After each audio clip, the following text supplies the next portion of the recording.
Right, good afternoon everyone. Thank you so much for coming. This is the first in the Inside Out talks this academic year, 2019 to 2020.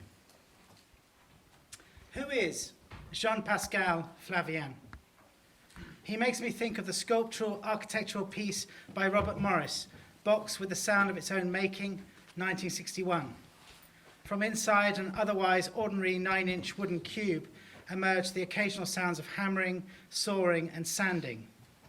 These sounds form part of a 3.5-hour recording that Robert Morris created while making the box.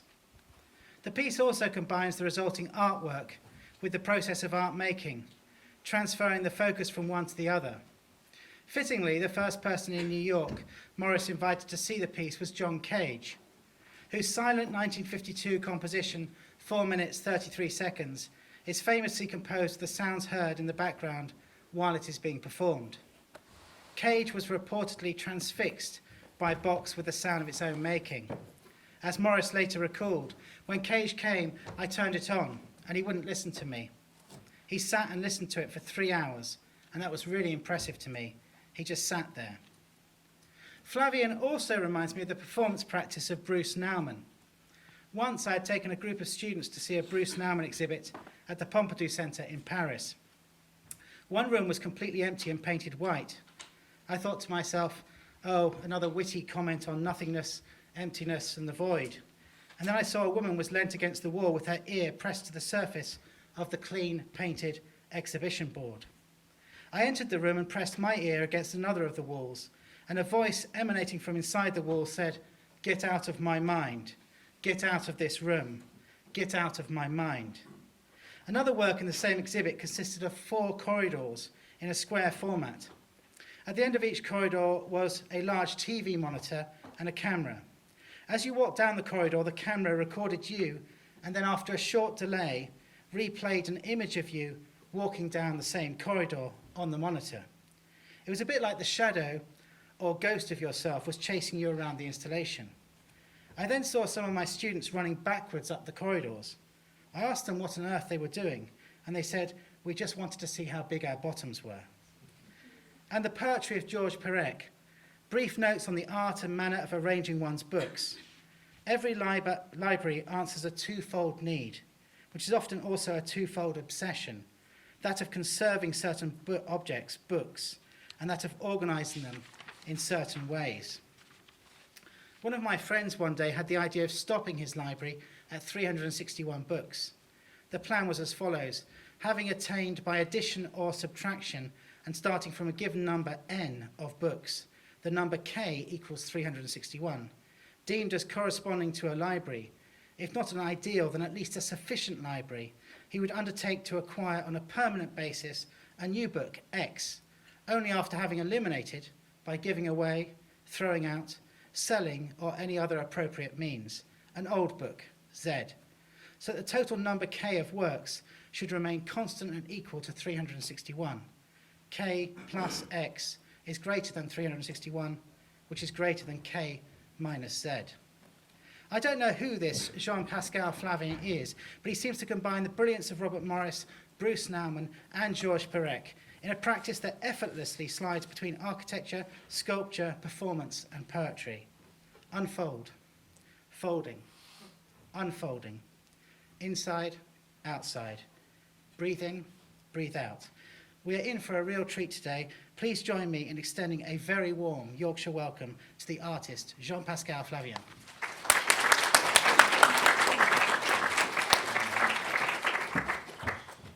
So thank you to all of you for coming. This is very nice to see a crowd like this, and thank you very much to Simon for inviting me into the university. I've been here before. My partner did a presentation of her works. I'm familiar with the university and also with the whole program of Simon, and I'm very pleased to be here today.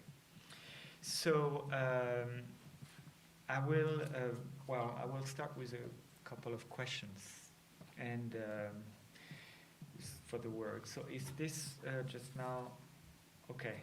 Well, I need your password now, I guess, or is that going? It's starting with a glitch. All right. So usually we perceive art when it is hanging or projected on the wall, or it is inside of an exhibition space, mainly. What is it when the space we live in is the art? What is it when different forms of living become art? So I'm using those questions as entries into the work, and to address this, the work that I've been doing since the early 2000, instead of going on a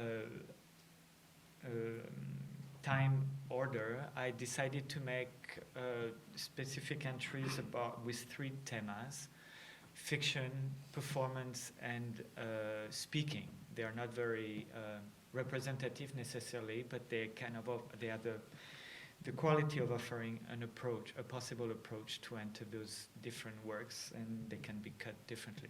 Many works have also been left aside, and or in entire projects, so to say. Fiction. So I'm starting with a project called The Viewer, which has been an ongoing project from 2004 until even recently, where I exhibited a piece of this project at the Pompidou in an exhibition on prehistory.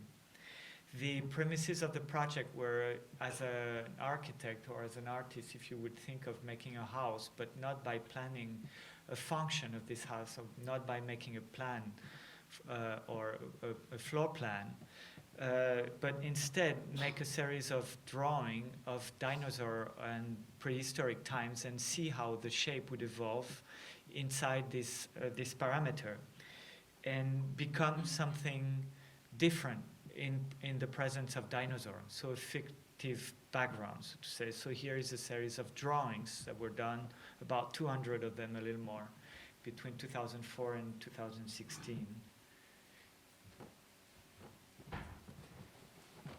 So you will see that the building itself has taken different shapes. Sometimes it's absent, and so sometimes it is just a landscape, just a dinosaur setting. Sometimes the house becomes a sort of dinosaur.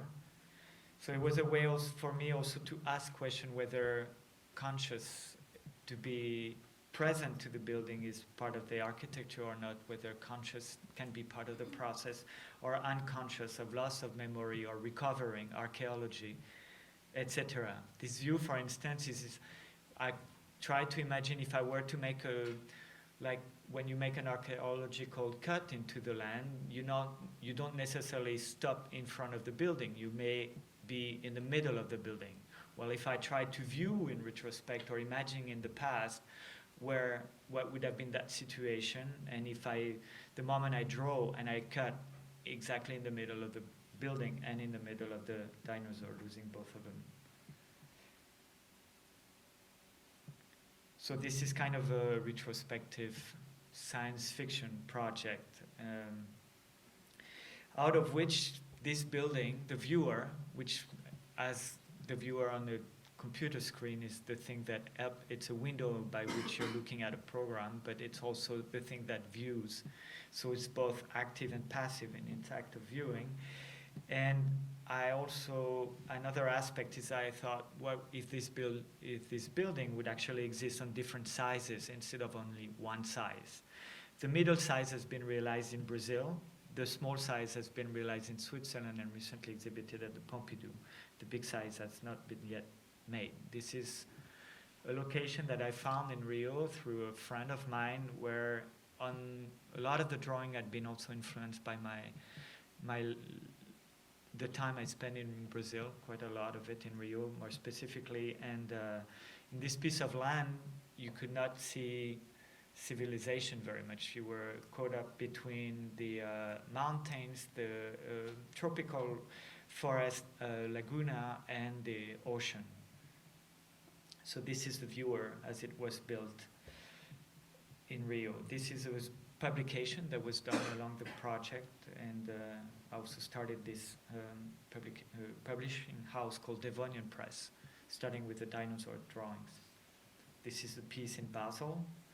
So in the smaller piece, since you cannot enter the landscape is inside the building. And the way to do this is that there's a 5-point one sound recording of a wind, an electronic wind that blows and heat coming out of the building. So you are left out of your own landscape, so to say.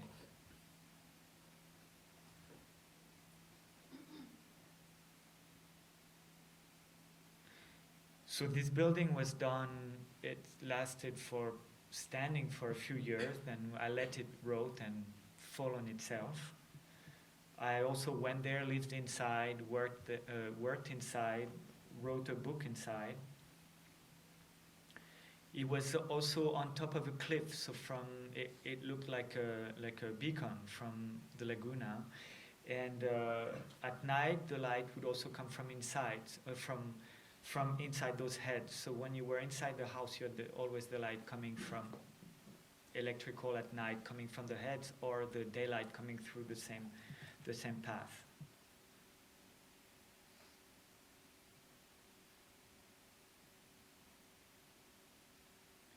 On the left-hand side, you see two switch, and one is for the light and one is for the sound. I put on the same level two different realities of the house. The sounding reality of a house, as if you could. We know this room as a certain light when we turn off the light, so it's kind of part of its qualities. And then there was a similar one where there was a kind of hum inside the building, and it would make the building sound a little bit like an animal. And this is when I occupied the building for a period of 2 weeks, and I wrote one book about forgotten times and moments.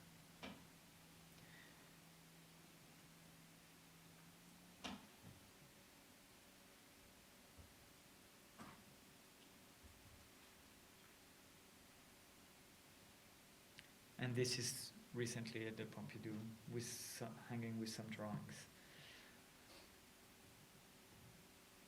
Another project, which is much more recent, is the Ballardian house. I started to imagine the concept of, if I read a novel of Ballard, of what would be a Ballardian as a type of architecture, something that I could define as an architecture that could fit or belong to a novel of James Ballard without necessarily being written inside. So it would have some of the elements of some of the characters and features of the narrative and the universe of Ballard. So I called a few houses Ballardians. It's a word that I invented along with the project. This was a house called Ballardian 4, which was exhibited in 2017 at the gallery, my gallery in Berlin, at Esther Schipper, upstairs in the 5th floor of the building. And we planted the house in the middle and also the sand. So the idea of this house was that it would be a two-element house which would actually articulate around an axle. And on one part you could not get in, and on one part you could get in. So if it was to be built inside the desert, one could be lived as a house, but because the other one has 2 windows and is close to us, the elements that is inside becomes a sort of museum for the desert it sits in. So and also by splitting the house, I could eventually split the landscape in the same gesture by having 2 lines of rocks that would, by proportion, go towards aiming at 2 potential mountains in the landscape. So this has the way it was installed inside the gallery.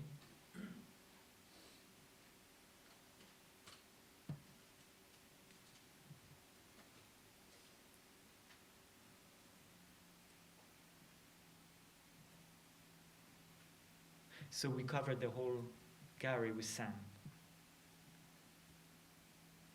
And this is one rock of the line trapped inside of this of one of the 2 parts of the house, making it the gallery side. That's inside the other parts. And as I exhibited this house in this space, I thought I don't need to have a proper toilet. I don't need maybe to have a real shower, But what if instead, in the kind of using narrative and using language, I could have something that I call replaced by words. Instead of having a second microphone, I would have, or the microphone I'm actually using now, I would have a text that where a microphone is written, an excerpt from a piece of literature, and the microphone has been replaced by a piece of narrative. So I had the shower. I used a couple of excerpts and text from Ballard, and in this one, white teeth, lips down in a sleeping smile. The shower ran in the bathroom, a soft patter like a distant rain. So I used this from a short novel of Ballard, and this was replacing the shower. Shower was written in a bit staged, so the element were marking the place where the shower could have been, but it's somehow not. And so then it brings and layers different kind of different forms of fiction. It also makes you realize that you are not in that fiction, but you're into the fiction of this house, and that there are different layers of fiction that could eventually be brought in. So the sink was also one of those elements replaced by words. So was the toilet, the shower, and the horizon. This is a lamp that I designed for the occasion, which is called cul-de-sac lamp, where the light comes in and the plug is in the mid. The electrical conduit is in the middle and just goes in and comes out. This is a piece that's called entangled chairs. It's two chairs that are put together and bound together. So this is another house, also built inside. This is pretty recent in the practice to build a house inside an exhibition space. It's called House with Things Behind. And it was exhibited the year later at the Heidelberger Kunstverein in Germany.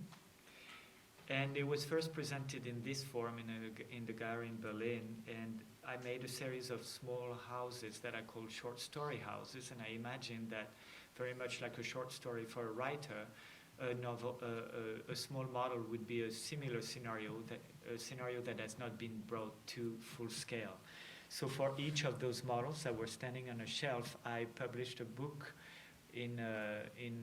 with a short story, which Simon will read for you now. And the book would have the short story at the beginning, and after it would be left completely blank. So I'll let you read the story. House with things behind. Alexis walked back and forth in front of the house. He had started his singular stroll first thing in the morning, soon after the sun had detached itself from the horizon.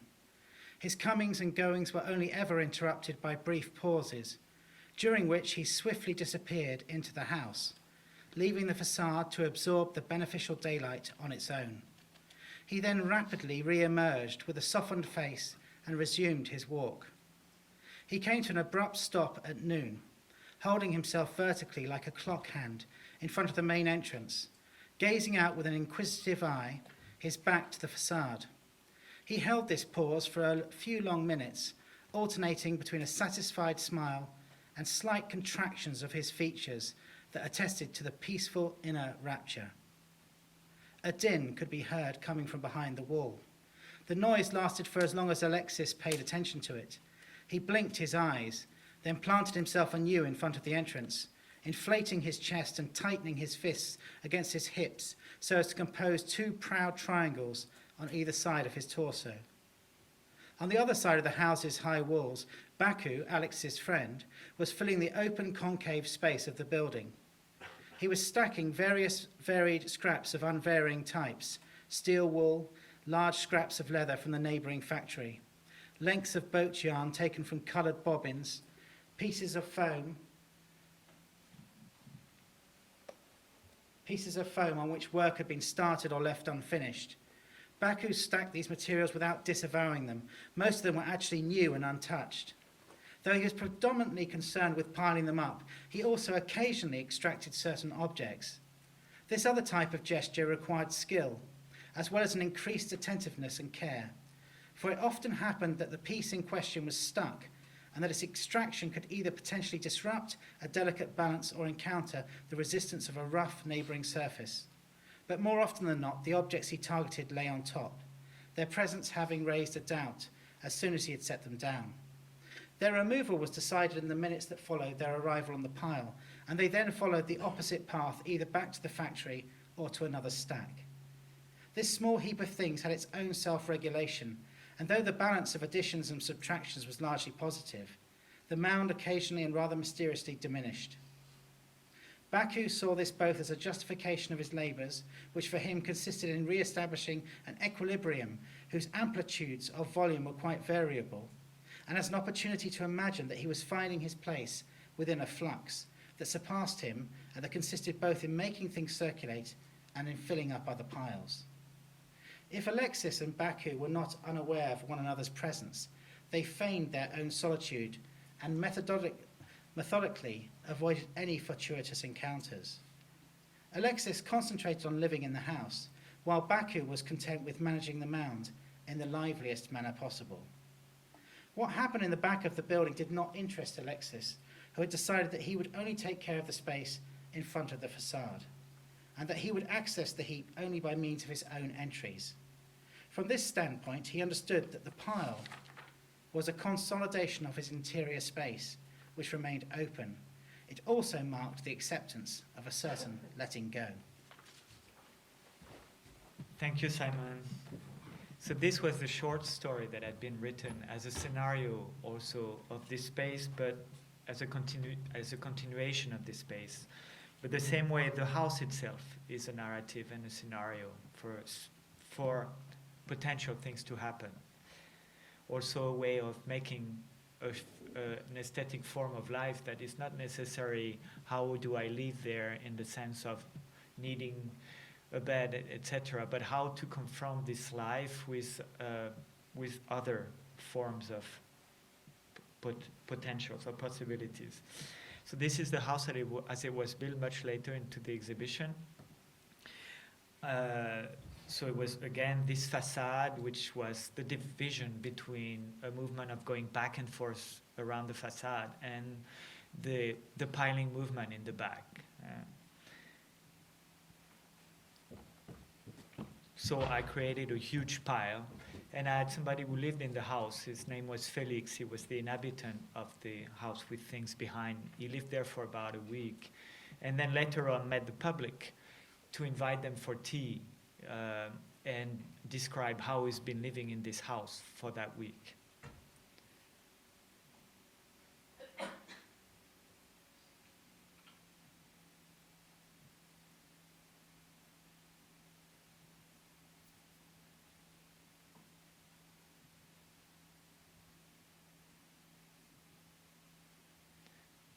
So this is Felix showing the house.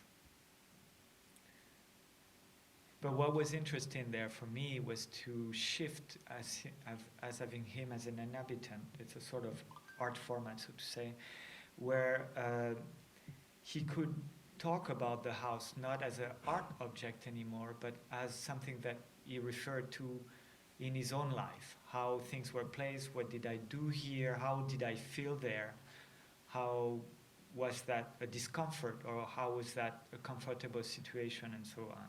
So this kind of like shift the perspective of aesthetic, and the act of living itself was part of this, of the aesthetic. Performance with a question mark is another form of entry into the work. I've been also more or less doing performance along the work and since the very beginning of my practice, but not necessarily in the same manner and the same form. There's performance that we know in front of a public, and that when somehow we're recreating a stage, and where it defines the position of the public and defines the position of what is to be seen. Whether it's in a theater or it's been taken out of the theaters into the street. What it is in the house is that performance when somebody lives there for a week, or if I go there for 2 weeks and then some friends of mine are coming after this. I mean, it goes beyond that frame, and the visibilities and the invisibilities tend to to disseminate and break the concept of performance. So, but it still is a form of, is an approach to the work. The Los Angeles models is a series of models that I've done when I lived in California in the 97-2002. I built a series of very small notation houses, very quick. Like if I had an idea, I would just go have a hot glue gun and a staple gun, and then just put the things together, spray paint them. Very quick way of writing something or making a notation on what could be that space. So, and after I had done those houses, I decided the best way to present them would be, then they were stored into shoe boxes, and I use a notation system of the shoe boxes the same way. It gives you the size, the color, and you say, well, I would like this fit to me. I like this one in the vitrine, so I would like this sneaker, but in blue, and my size is 41, etc. So you can you project yourself into a house the same way you could project yourself into a pair of shoes that you're gonna wear. And also, I was very attracted to the way of marking small drawings, sizes, etc. So I used this into the project, and then I had them displayed on shelf, and I had people through several exhibitions in various institutions showing the models and to the public and say, oh, I'd like this one, and then they would actually tell the story. This house, for instance, that we see is called the Fire Exit, and very much like Los Angeles, as always, an alley in the back of the building. So you would enter through the front, and you have the vitrine, but this would be a one-way door. Once you're at your only way out is to confront the light by exiting in the alley. So you go through the house. That's one way in, one way out. But the beauty about it was also this moment when you open, you have a semi kind of darkness inside the house, and the moment you open the door to come out in the alley, you have this bright Los Angeles sun that comes to you. So it's about being blinded by the light and having also been confronted to the one-way. The house is guiding you in a one-way direction. This came after, this is called Description d'un combat. It came after a wrestling story of Kafka. I thought, what if the house you don't design it, but it's a bunch of walls that are not cut there, so you cannot go through them. So in order to live inside the house, you have to break the walls with a slash hammer and making your way by fighting against the house. Then you can actually create your circulation, etc. So those kind of short stories, the person who presented the project would give you provide those elements. So this is another project that has a performative aspect. It's called Musical Cells. It's a recent project I did in Basel, and the idea was to have a musician, to have an opera singer welcoming you inside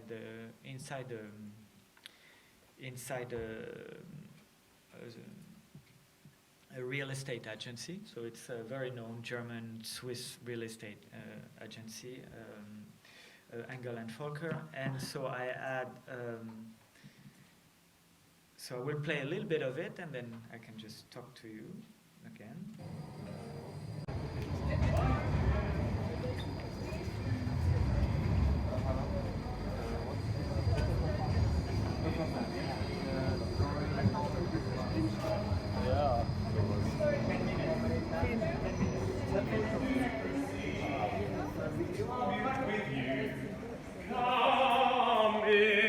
How are you doing?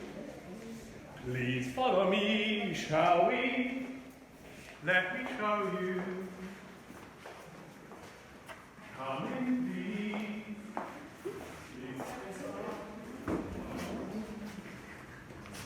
Come in.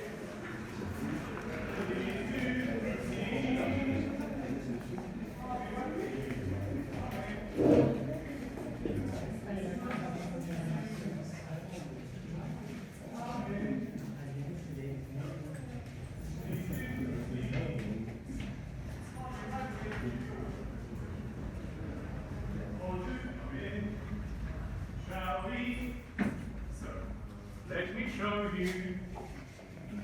Please gather around this table. May I introduce you to the vacation house? As you can see, that is the entrance of a house. A vacation house. Can you imagine this beautiful staircase leading up to this striking terrace? Everything in this house leads to an opening. Everything is open about this house. Open-ended even. It's a vacation house, meaning the house itself is on vacation. It's a vacation house. You can be on vacation yourself or from yourself when you're in the house. It's a vacation house. You can be on vacation yourself or from yourself when you're in the house. The house has 3 levels like steps or stairs. It can be red, it can be white. Notice how the central pillar is askew. I like to start by the middle, so I'll start with the second or intermediary level of the structure. That's what I imagine resting or even napping, which is a vacation we can all afford.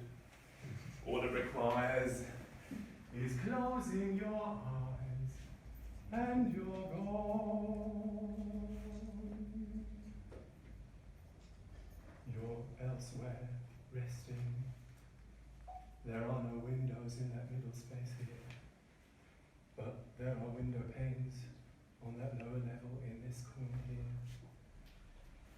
I think of this lower level as a terrace, or a playing field, or a tunnel. And this third and highest level is the viewing terrace. When I look up at the sky, I forget about my surroundings. Don't you? A house that always leads you away. A house that always drifts or departs. The mess that you'll end up making. The house is fitted with electricity and water. There are 3 lights on the top floor. 3 on this adjoining wall, excuse me please. 2 on the ceiling of the lower level. And 1 on the floor of the lowest level. It makes the upper terrace the brightest place. It is almost 100 square meters in size, 20 meters long, 10 meters high, and 9 meters large. The side wall is up to 50 centimeters thick, the other walls are 25 centimeters thick. The ceilings are generous. This platform here on the ground level is 10 by 8 meters large. It faces southeast on this end and northwest on the other. The house is made out of concrete. Most of its electrical outlets have been placed in one of the corners of the house. As you can see, it's an inconsiderate or a self-centered house even, but whether it has a self or a center, that's an open question. It doesn't come with a clearly defined kitchen, though it comes with appliances that make you think of a kitchen. The plumbing snaked through the space, appearing and disappearing into the walls. There are 2 sets of stairs that connect the 3 levels of the house. One set of stairs sits by itself in a corner here, alone, disconnected. And there is one more light I forgot. It's inside a niche, inside this wall, enclosed by a door. It is always lit. The house is designed for a warm and dry climate, a southern or western place, and a pleasant remove from where you live and work. It's a vacation house for a temporary absence or respite. There are no doors, just openings on either end, with some floor, those ceiling window panes. The lack of features of the concrete landing at the entrance level give it the feel of a playground. This is a house that has learned how to forget, that will forget about you the moment you step inside.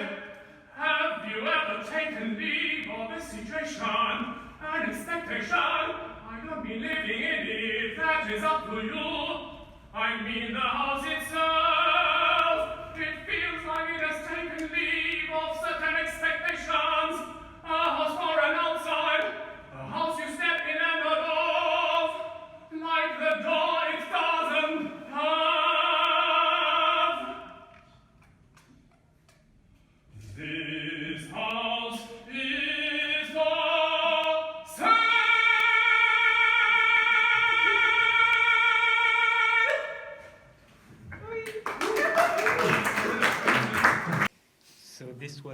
performance of the musical Cell in Basel. So I'll just try to put this back on. Oops, I guess I did the wrong thing. Okay.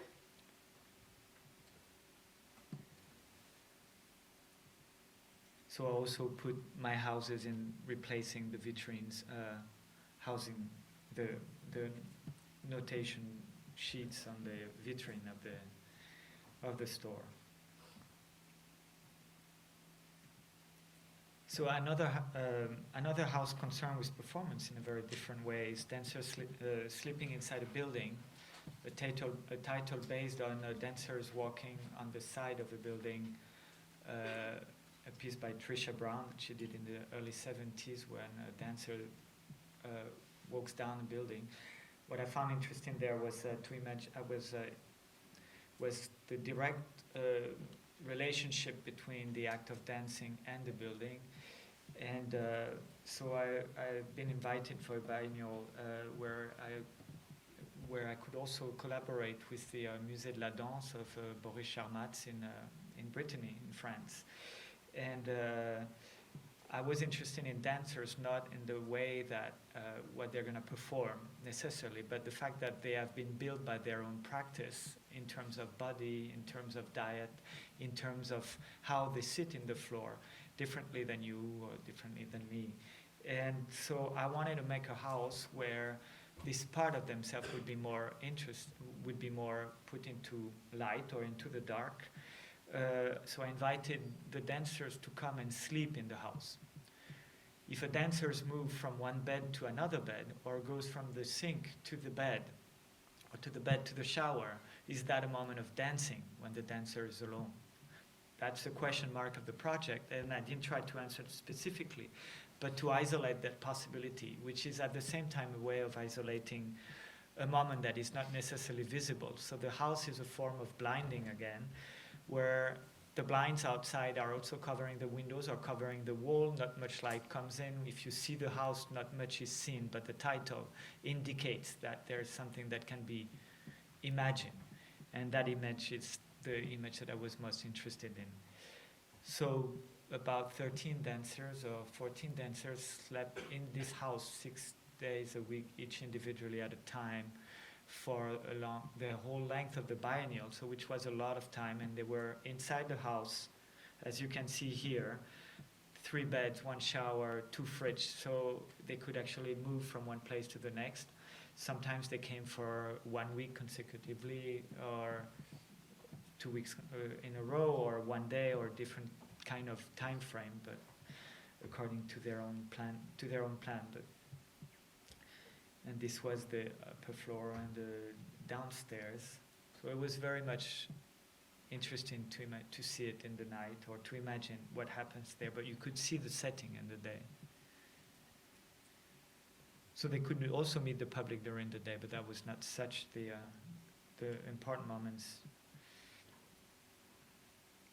So Philoté, inhabitant of the Riedwald-Schröder house, is another project that I did recently. Like Felix that you've seen before, is part of beside the house and beside exhibitions, which is also an art format in itself. I tried to find a way, a bridge in between, which is what the inhabitant is supposed to create. The inhabitant is a go-between. You go from one space to the next and you bring a message. It's a story that you can find in the Bible, and the angel coming, giving a message from one space to the next, or whatever. It's just a form of space. It's a form of space with language. There's a space in between 2 spaces, and it is a space of the language as well. So that was developed with one house that I've done, the breathing house, in the past in France, and later, some years later, I had the exhibition in Berlin, and the inhabitant of the house, she went from Berlin to the house, stayed there 1 week and came back, and talk about the house inside the gallery. And so she became again a visitor of the gallery, like the public, but she was a different visitor. So is she a different form of public, or is she a different form of art, or is she a different form of the discourse or the space, it breaks the boundaries between these different spaces. At the same time, it makes them visible or sensible. So I had the occasion to have her, another person, Filoté, to live inside the Schroeder Rietveld house, which is an icon of architecture in Utrecht, in Holland. So this was a house designed by Rietveld, Gert Rietveld, for a woman called Trude Schroeder, and she asked him to do a house for herself because she was very unhappy in the way she lived into her old house, and she split with her rich husband, and she said, I'm going to make a house, but it has to be very radical. So she pushed him to go even further into the radicality of his design, which was a very big push for Rietveld. Here you see Trude Schroeder, who lived there for 1923 until she passed away in the 70s. And on the right side you see Filoté living in the same space. Of course, this house has become a museum, so you don't live in a house, you live into something that has become a point of giving another form of visibility. It's a kind of institution in the same way. So, not very differently than being in an exhibition, you also live in the exhibition, and your life inside is shaped by the agenda of the exhibition. So after this, Filoté traveled to another exhibition of mine where I had a house called the Statement House, into which she would give an account of her stay inside the house. And here you see her on this photo on the right, where she was inside the exhibition at the museum, the Herforn Museum in Germany. We did together a book called Filoté, Inhabitant of the Schroeder Rietveld House, where she gives a little, in the form of little vignette, mini little text, where she says what she's been doing. I woke up, I felt this, I saw the light, I was cold, etc. I was reading this book at the time. In that book, Simone de Beauvoir was seeing this from her window, etc., mixing different levels of fiction and reality, and also of narratives. So is this performance? I don't know. It's definitely performative. It's done by somebody. It's an art format between the house and the exhibition. It speaks and writes.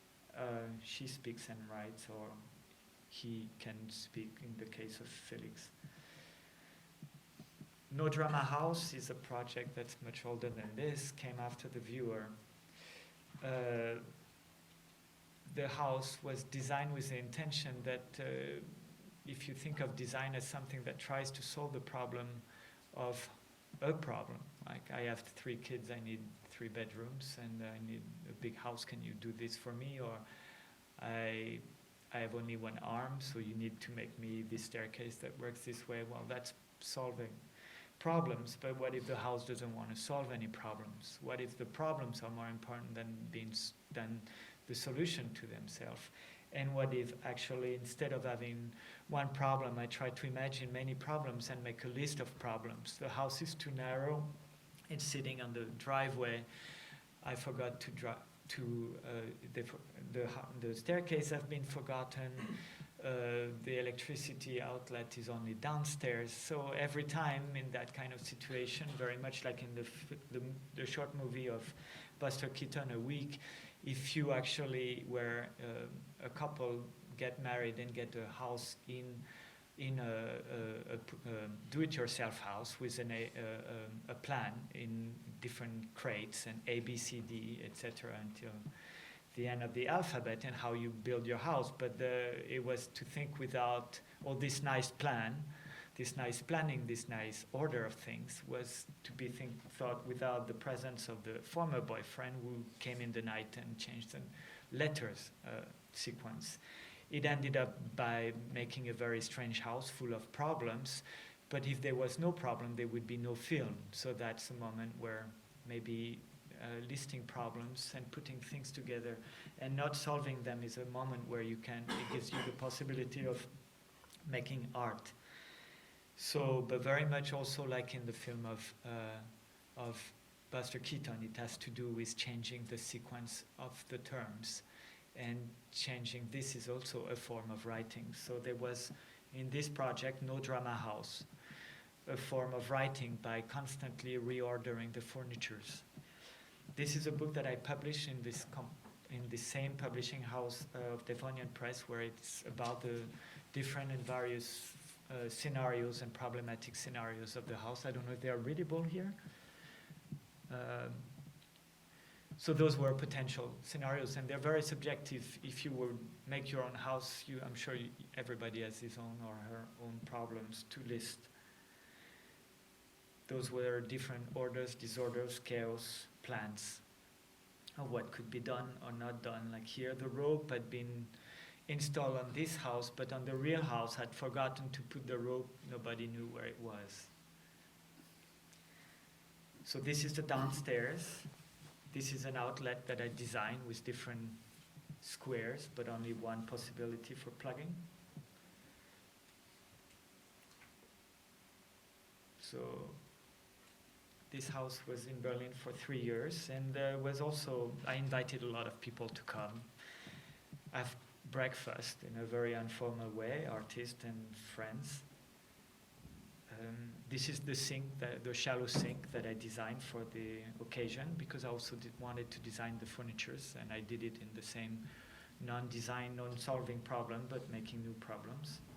Too many furnitures. If I want to move something or get somewhere, I have to move one off and then put it back. So I'm rewriting the house and the order of things. Living as writing. Those are potential and important sequences that I found in the house by living there. You can read them as you like. You can read the last one as a chair, a table, a chair, a seat, a bed, a table, etc. Or the third one you can read as a cluster, etc. Or you can read it as differently.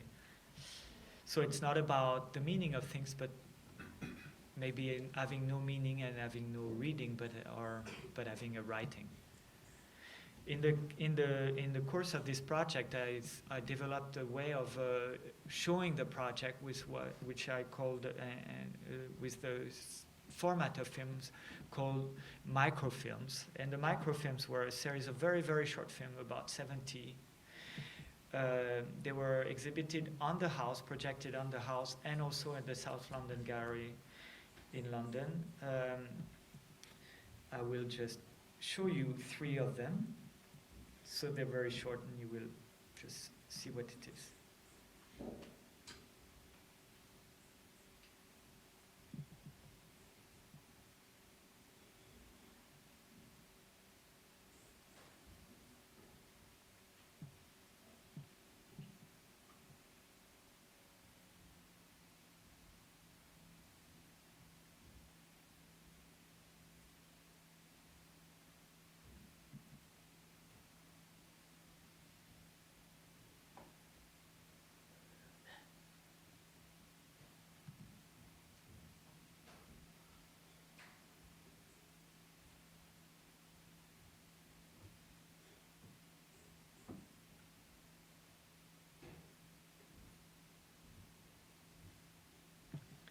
Well, in those films, not much happens, but maybe the house happens.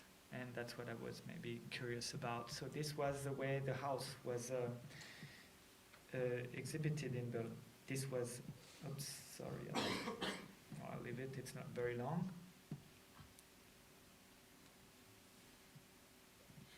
So this was the display in Berlin. It was shown on the house, and I was interested in, I guess that's another one comes in. What I thought was interesting is that the house is not the subject, or is not, it's also the place where it happens. It's a place of production, so to say. I hope I'm going to be able to make this a full screen again. No, it's a different thing than my computer. So here. So the house is, if you take a theater is a place where we go see a film, but that's also architecture. if you see the apartment in a film of in the Eclipse of Antonioni, the apartment is a protagonist. If you go to Los Angeles studio of the MGM, the building is the place where the film is made. So the house here was trying to be a confusion of all this different kind of reality in relation to cinema, where the house is a place of production, it's the protagonist, and it's a place unto where it's displayed. So the film, the sinonema, which is the contraction of cinema no drama, was the films were projected as small thumbnails on the house, disappearing, different projections on the tables, inside, outside, coming from the dark, returning to the dark, and also playing with the lights of the city, where the lights on the building would actually fold out, and the people who would see the film would become like me, walking inside one of those no drama film, or they become the people that we look as maybe that window is another film. So that was the cinema as a contraction of these different levels of relation, cinema and architecture.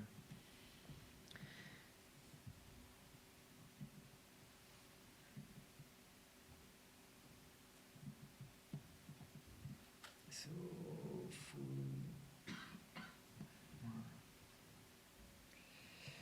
back to the no drama. So this was the ticket that I designed for the South London exhibition. So then, third party, so to say speaking, and we're going to see another 2 or 3 houses.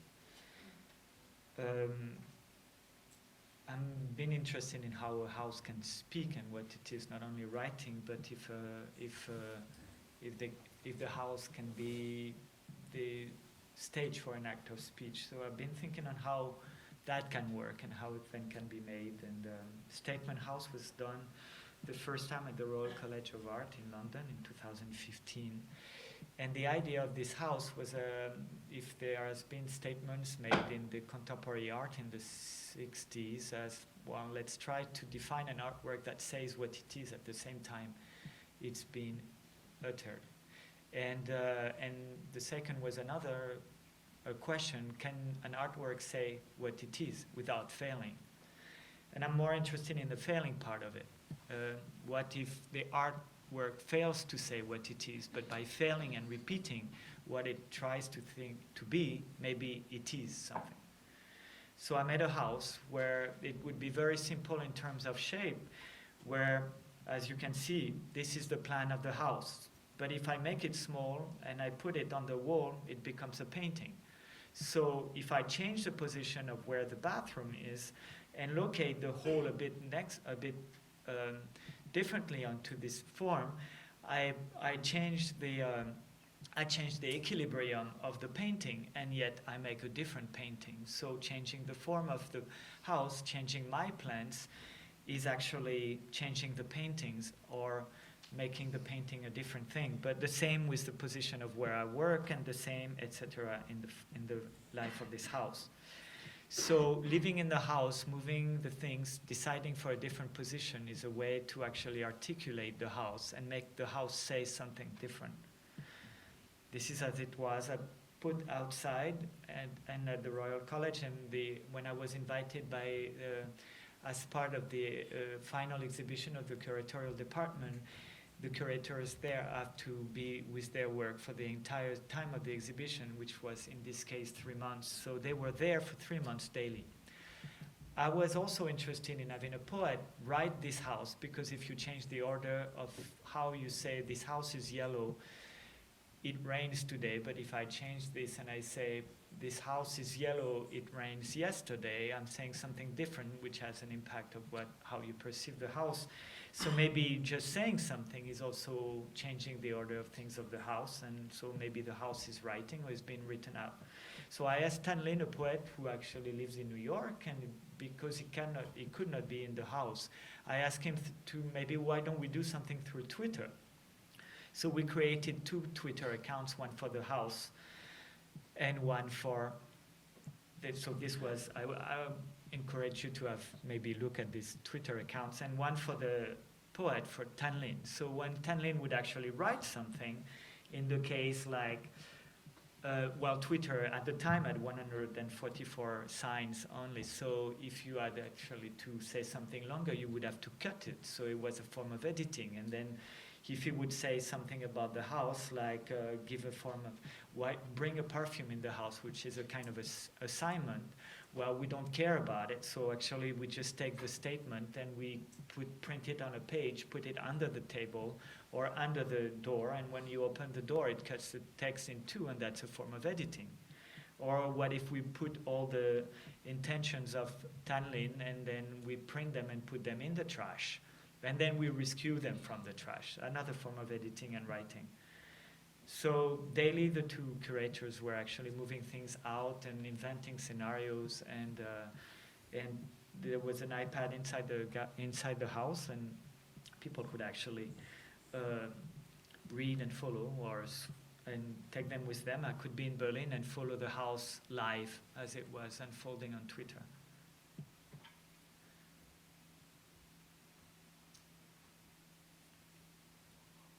I highly recommend to read the Twitter feed of Tan Lin, who's a fantastic poet and actually also very into new media theories. And so I was very much able to embrace this project in a very fluid way. And what's also very beautiful is also thinking of architecture as ambience, and which is a very strange concept to grasp, but it has its own history into his way of writing.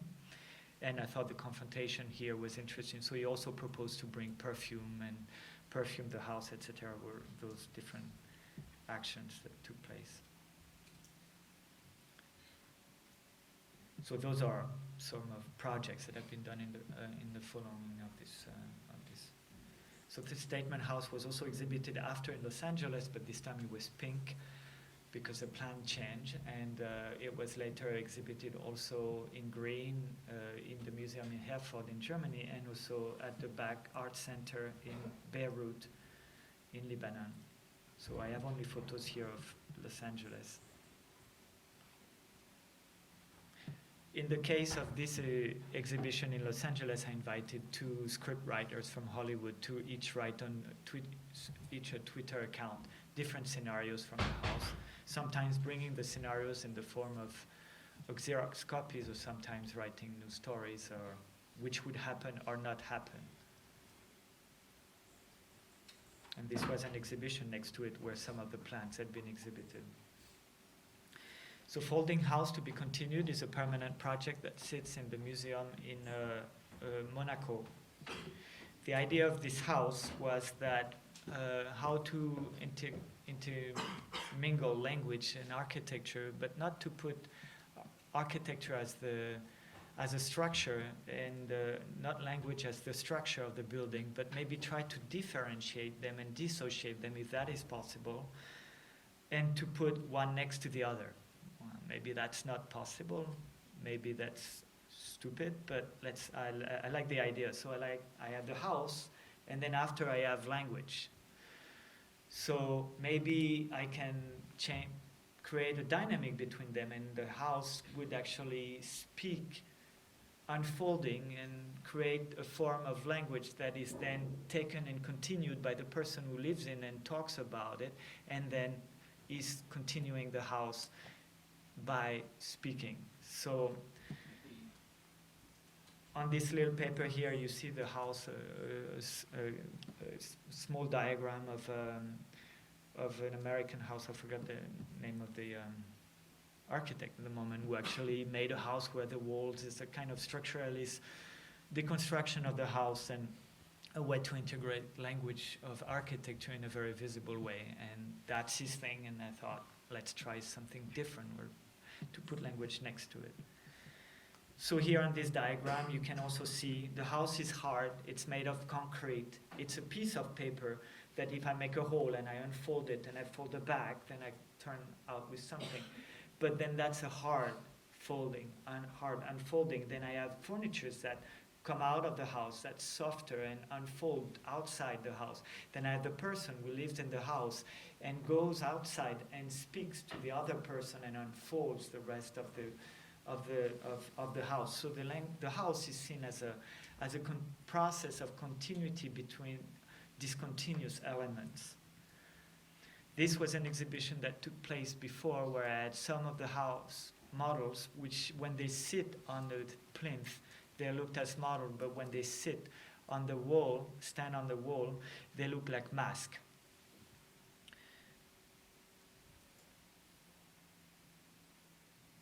So the person who actually talks about the house can talk in their exhibition about this house, saying this house where I live was like this, but not like that. In this one, it would have been too big, or I would have had a better bedroom, etc. So it is like a basis to articulate a story. So the models could also be hanging on the house. It's not specifically the model of the house, as it is a different moment of the house. So this is a fairly bigger project. It's still there in the museum. So I design also the garden and the house and the furnitures.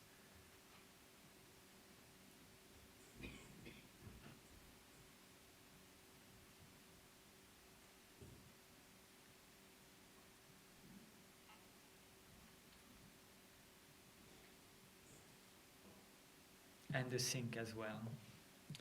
Again, pretty much everything. Those are cast cardboard models of the house, working in a similar way. And this is Lola, who inhabited a little bit the house and then went to a friend of mine's PhD, when she supported her PhD at the Goldsmith College in London, and she talked about the house based on the hanging models. So this is for what I wanted to introduce, to show you, and it's been an hour, and the perfect timing. And I would like to just show you a couple of other projects I'm working on right now, which are much less developed, so to say. The first one is the greenhouse sexuality line.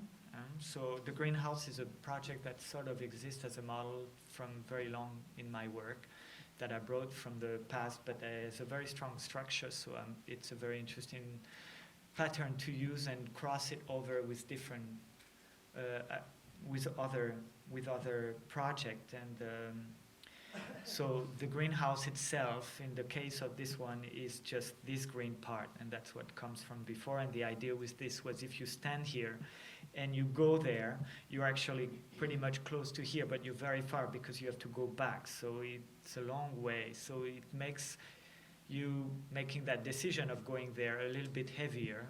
So it kind of is the dramatization of a choice. That's how I was seeing it at the time. In the case of this project with the sexuality line, I was invited by Solo House, which is a project that takes place in Spain, in the countryside, 2 hours from Barcelona, where they've already been two very quite imposing big houses, where it's a quite spectacular landscape, and KGVC built one house, and Pezzo, and people can go and sleep in the house and rent the house. It's not cheap, but it's a very interesting project. It's trying to create a collection of 14 experimental architecture where people can live inside and can use this as a vacation place. So it's a very daring project, and so this house here, as it is one of these 14 projects among other, mostly architects. I'm the only artist, so to say.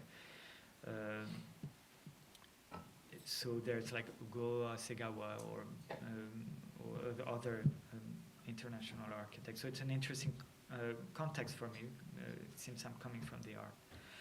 In this house, the idea was that I was interested in that architecture somehow, as a form of driving, is associated to a form of sexuality, the way we live sexuality in our culture, and that's pretty much a structuring effect of architecture.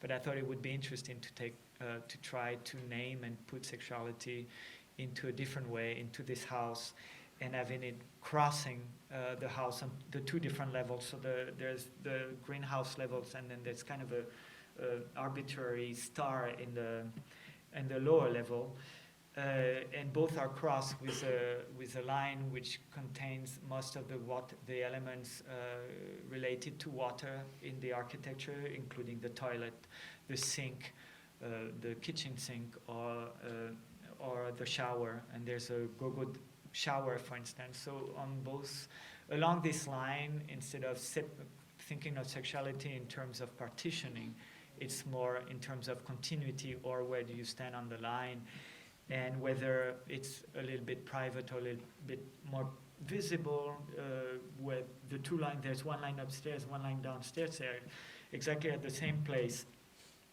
And sometimes the sink ends up outside, sometimes it's hidden because it's on the upper level, but you can have the same sink very visible, and same for the shower. So the visibility of the shower can be very visible or not visible, etc. So it's a way of introducing a form of gradient effect into this line and into the architecture. So this is and also a flux, and so it's something that crosses, and there could be a swimming pool that is the last term of that sexuality line.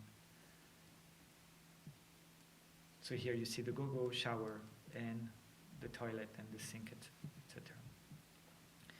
And this is a small text that I wrote about this project, because of course sexuality cannot be embedded directly or namely into the apparatus of the house, and then the text comes handy into just also maybe naming something that is hard to name, or naming something that is a bit fishy, as sexuality can mean a lot of different things. But it's about asking ourselves where it is, and how it can be maybe present or put on a different line. This material is available on my webpage, so maybe I can scroll quickly to the next project. This is the trance lamp. So it's a lamp that is actually in between the two floors. So if I turn on the light of this lamp being on the first floor, I'm going to also lit the ground floor. This is the go-go shower. So you make also yourself visible, or a show of yourself when you're taking a shower. So that induces a certain form of visibility into daily routines. And this is another ongoing project, which I'm in the course of working with a design gallery in Copenhagen, the heavy metal chair. And I had a series of chairs who I wanted to realize, but they were very difficult to do technically. So I had to go make some research and work with carbon fiber.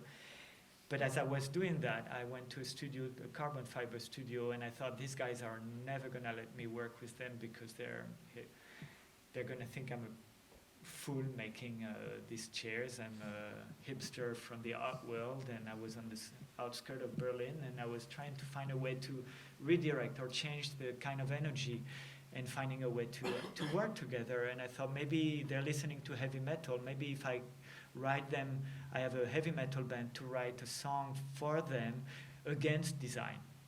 So I used their energy against me and put this into the play, and have them work and say, fuck Flavien, fuck his chairs, etc. And so I had a song that was written by a heavy metal band from Berlin, which if I were to translate in English would be 100,000 tons of Krups metal, so very heavy. And it's something also that I was very inclined to look at, because there is a sort of mood into heavy metal which is very different to the one that I find in the design world today.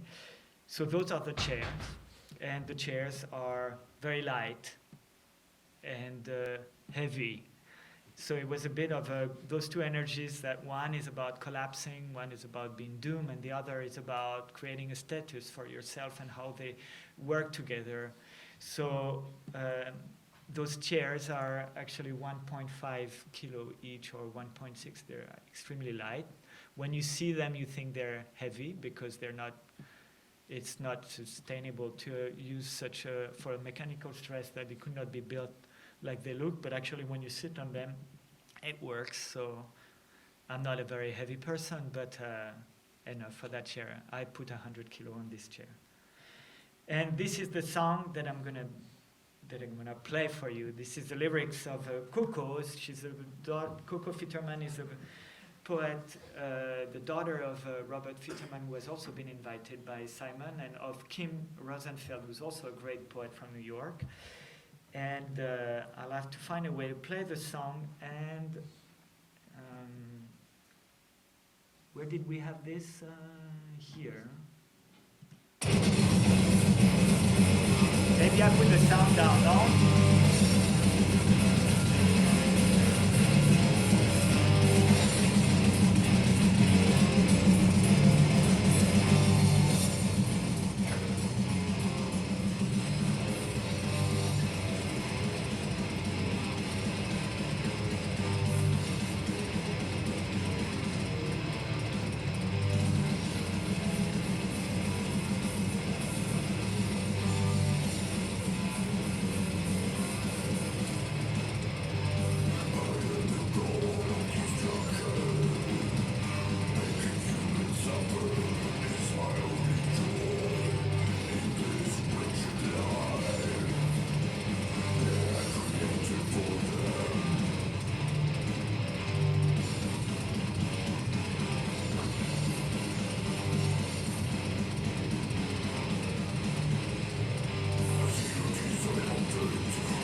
Okay, so I want to thank everybody for coming and listening. So, thank you.